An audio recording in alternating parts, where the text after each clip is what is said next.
Interesting.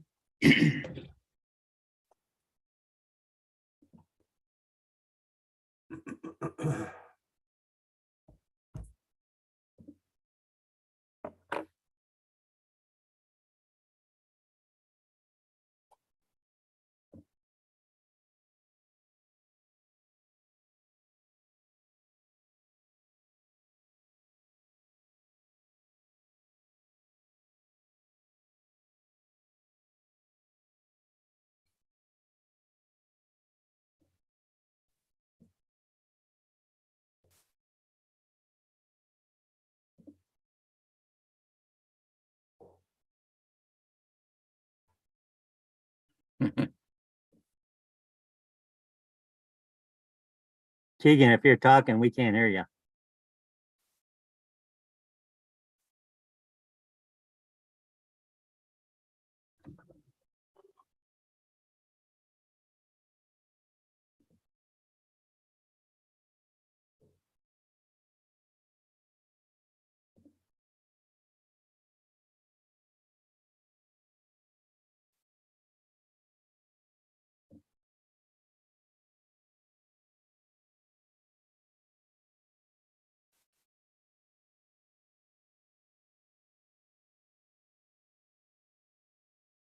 Okay, hello, everybody. We're having some technical difficulties here with Keegan and her computer, and she's our moderator tonight. So we're trying to get those ironed out here, but we should be back with you in just a moment and we will get started. Hey, Lindsay, can you hear us? Yep, I can hear you, Gary. And we are live streaming on YouTube, so we should be good to go there. So just give us one more minute here.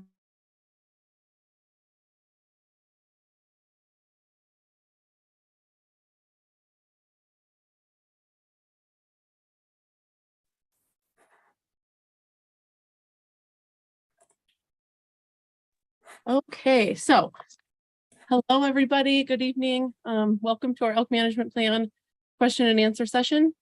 My name is Lindsay Parsons, and I'm the Deer and Elk Coordinator for Montana Fish, Wildlife, and Parks. As most of you probably know, we are in the process of revising our elk management plan that was last adopted in 2005. And so at this step in the revision, we are seeking input on the existing population objectives and local elk management challenges that need to be considered in our update. So throughout this summer and this fall, we've been hosting meetings across the state to provide information, answer questions, and gather feedback. And so we're providing tonight this virtual option for people who weren't able to attend their local in-person meetings, and then also to provide the public with opportunity to ask questions about their local elk management. And so if you missed those local meetings, and if you didn't get a chance to look at our posted online videos by region. We can try and answer any questions you might have tonight, but and I'll show you here right now actually where to look at those videos. So for each region, we posted a video that gave a general overview of elk management in each region, but went into detail to the hunting district scale about those population objectives and things that were in the old plan. So I will go ahead and share for any of you watching live or you participants that are logged in here, how to get there in case you want to see. So you should be seeing my screen. So this is our FWP homepage. And currently, if you scroll down, the elk management plan,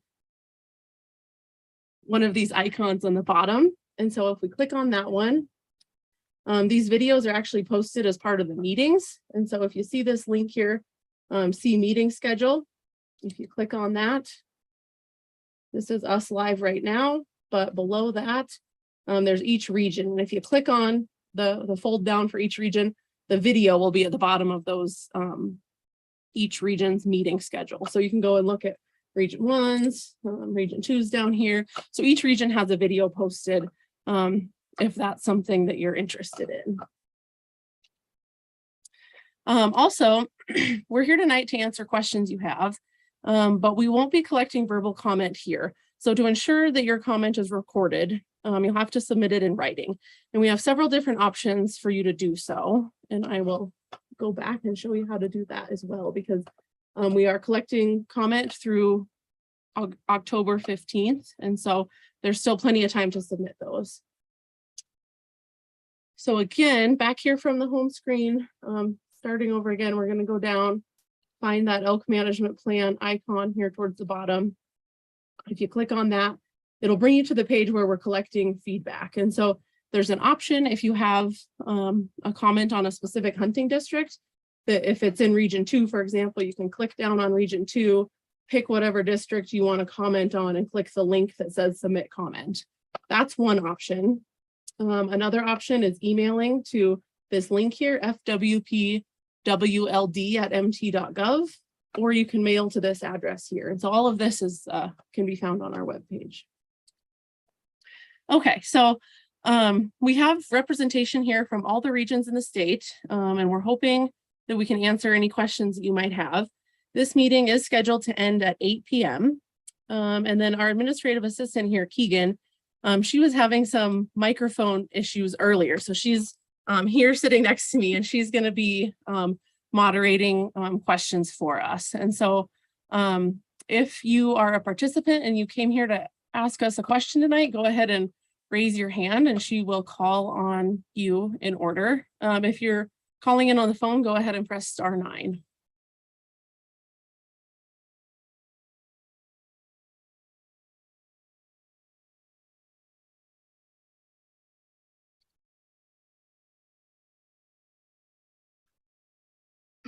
If Barbara Jones is ready to speak, I did just unmute you.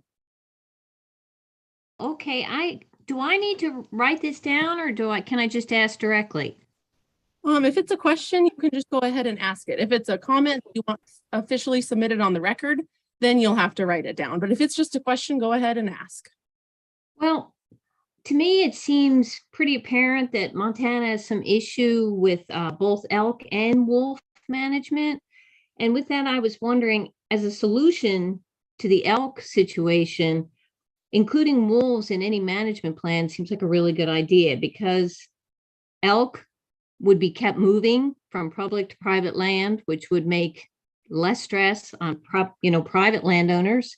It would make elk accessible to public hunters, and it would diminish that public perception of elk being privatized, that they're losing their public trust idea associated with elk. So I don't understand why wolves are not even part of any management plan. Okay, thanks for that, Barbara. I don't know if there was a question in there, but sounds like a good comment. Go ahead and submit that in writing if you'd like. Okay, well, my question though is, why are wolves not part of the management plan? At this time, go on, I'm sorry. At this time, our both our elk management and our wolf management is really complex. I know that. Incorporating all of our carnivores and our ungulate management together is something we're working on. And so recently we started thinking about both in conjunction with each other for mountain lions. And that's a process. I don't know if you're familiar with that, but that was considered here in the last 6 months. We had a group come together and sort of consider both of those options and see how they would fit together. Doing it with wolves is something we can certainly consider in the future. And I don't know if Brian Wakeling is on, he knows more about the wolf end of things, but yeah. Okay, so I'll just submit that to the comment section on your webpage. Okay, thanks, Barbara. Okay.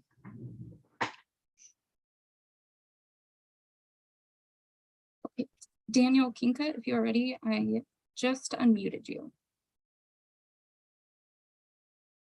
Hey, hello, Lindsay. I didn't have my hand raised, so I wasn't prepared with a question, but I do actually have a follow-up. I was just thinking, I forget her name, but the previous speaker's question, you mentioned that in regard to her question specifically about wolves, that a future iteration, unspecified, might include something like a multi-species management plan that includes wolves. To that question, but also broader, isn't that what we're talking about? So, I mean, these meetings are to write a new elk management plan. Yes. So this new elk management plan that you are writing currently, any suggestions we make would go into this current iteration, not 15, 17, 20 years in the future. Is that correct? We're certainly seeking feedback to that extent. How to actually incorporate the two is a bit more tricky, but certainly in areas of Montana, like I said, with lions, for example, we're already considering those things in conjunction with each other. So in areas where people are asking for that, it's something we're going to take into consideration. Thank you. Sorry to put you on the spot there, Danny. No worries. Back here, though. So currently not seeing any hands raised. Okay, there's no other hands raised. If anybody else is an attendee that has a question, if you're on the phone, you can go ahead and press *9. If you're logged in, you can go ahead and hit the raise hand button.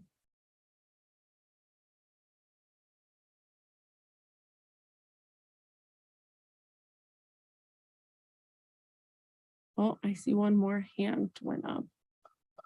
Okay. Paul, you are ready to talk. I just unmuted you. Yeah, thanks for having me on. I've got some questions. I guess I'd like to know how much participation are you getting from these meetings and input are you getting from the landowners at this time? From what I understand, the meetings have been pretty sparse. Go ahead. Yeah, so I would say attendance by all parties has been mixed. So some meetings we've had lots of landowners, some not so many, and it just varies from meeting to meeting, region to region. I see a couple of the managers and regional soups on, so if anybody wants to speak for their region specifically. But yeah, Paul, I would say it's mixed, and it just depends on the meeting and the night and where it's at. But if Gary or I don't know, I see Brett Dorax on, maybe one of those other regions, Matt, if any of you want to speak for your regions, go ahead and do that. Yep. This is Gary Bertolotti, Regional Supervisor over in Great Falls. You know, our meetings were attended differently depending on the location. Lewistown, we had fairly good attendance and a spectrum of sportsmen, outfitters, landowners, and interested folks that were wondering what we're going to do. In Craig, we didn't have anybody, which is interesting. Great Falls was good attendance. Chester was very low attendance. I think one or two people.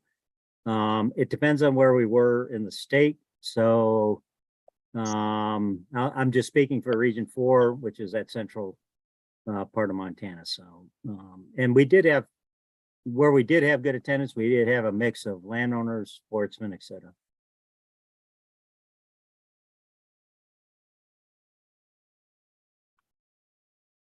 Yeah, this is Matt. Paul, this is Matt from Region 5.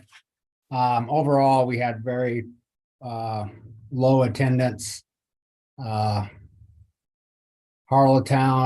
I think, had a couple of people show up. Roundup was a single landowner showed up in Roundup. Big Timber, we had, I think, about 8 folks show up. Billings was maybe 5 to 6 people. Columbus was 3 or 4 people. So overall, yeah, fairly poorly attended. Hey, Paul, Brett in Miles City, across our 6 meetings down here in Region 7, we had good attendance across the majority of them. The demographic of our meetings varied by location. Some were more heavily attended by sportsmen, whereas others were more heavily attended by landowners. So, and then we had a mix of outfitters across most of the meetings as well.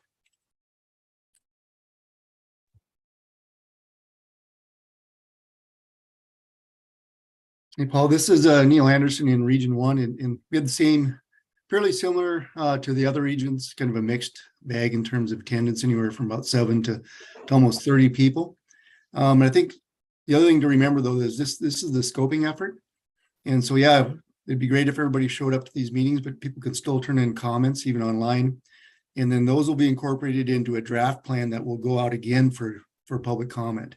And so there will be an additional opportunity to comment before this plan becomes a document. Yeah, Paul, this is Scott Thompson out in Glasgow, Region 6. And we had 3 meetings between 12 and 20 people, pretty diverse representation, landowners, sportsmen. And I guess like Neil said, this is one step in the process. And I'm also looking at how many comments we're getting, and we're seeing some comments from folks that didn't necessarily attend a meeting. So I guess I encourage folks to, the opportunity is still there and still looking at comments. So if you can help spread that word, that'd be good.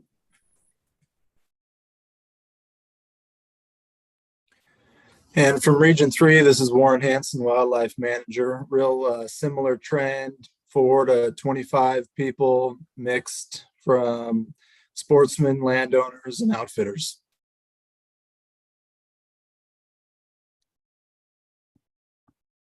Okay, and This the is- last one, yeah, Oh, is sorry. that Liz? Go ahead.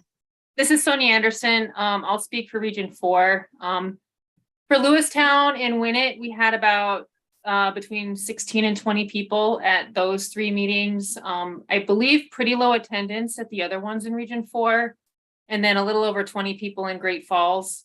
As far as comment, the meetings were well attended by a mix of sportsmen and landowners. As far as public comments go, for my hunting districts, the most comments I have for a single district is for 410, and the last I checked, it was less than 20 comments. And then I have just maybe like 4 or 5 for some of my other districts. So that's that. Hi, Paul. This is Liz Bradley in Region 2. We're actually just getting started with our meetings over here. Everyone else is finished, but we just had our first meeting last week in Hamilton, and we had about 20 people there.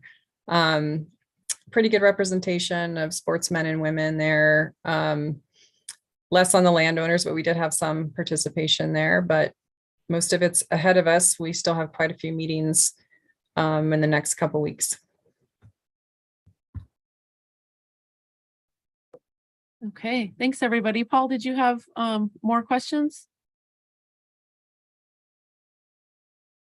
Yes, I did. I just had, I think the landowners are the key here. And I just wonder what the department can do to maybe get them engaged more, because I know in the past that there's been a lot more participation, but they feel like, going back a few years, that they just, their comments and stuff were kind of went unnoticed or ignored.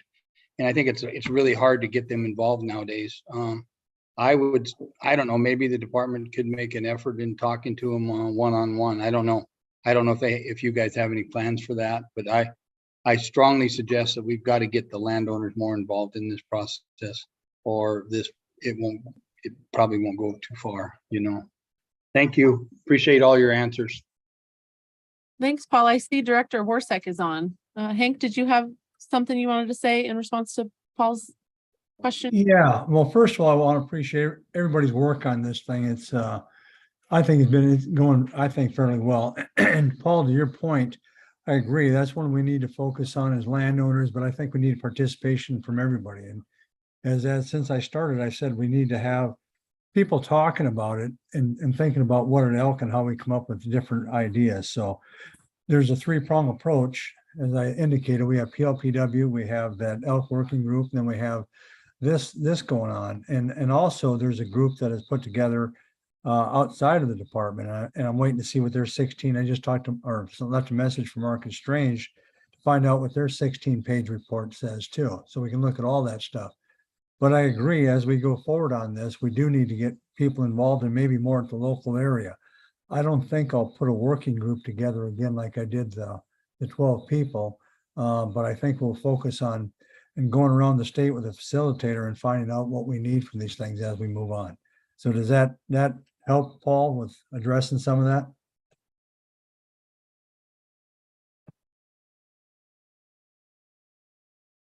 Yes, Hank, I appreciate the answers. I just didn't know what kind of participation we're having. I know that everybody is so busy right now, especially the landowners and, you know, even us. And so it just seems like it's so hard to get everybody together anymore. So I don't know what the answer is to that, but thank you.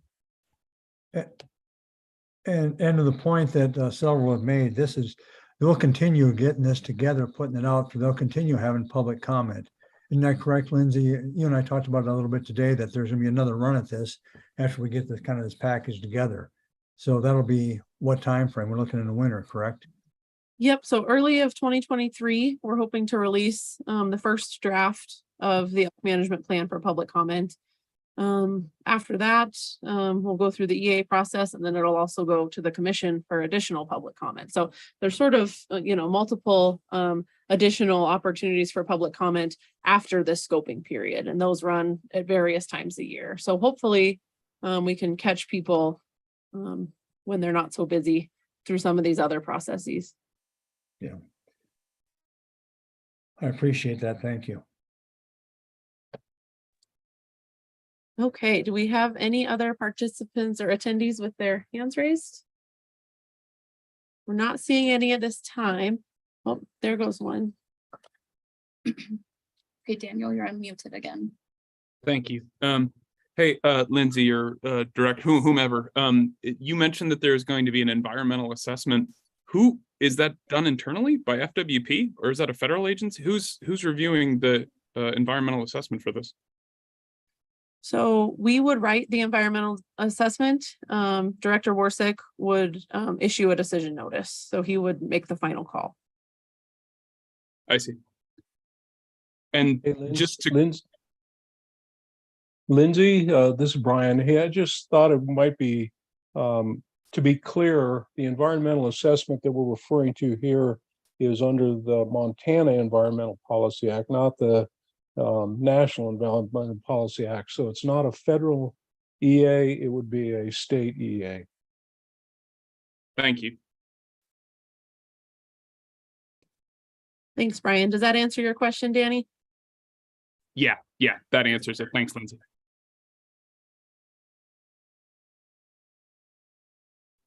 Okay, any other attendees with questions? Go ahead and raise your hand or hit *9 if you have a question.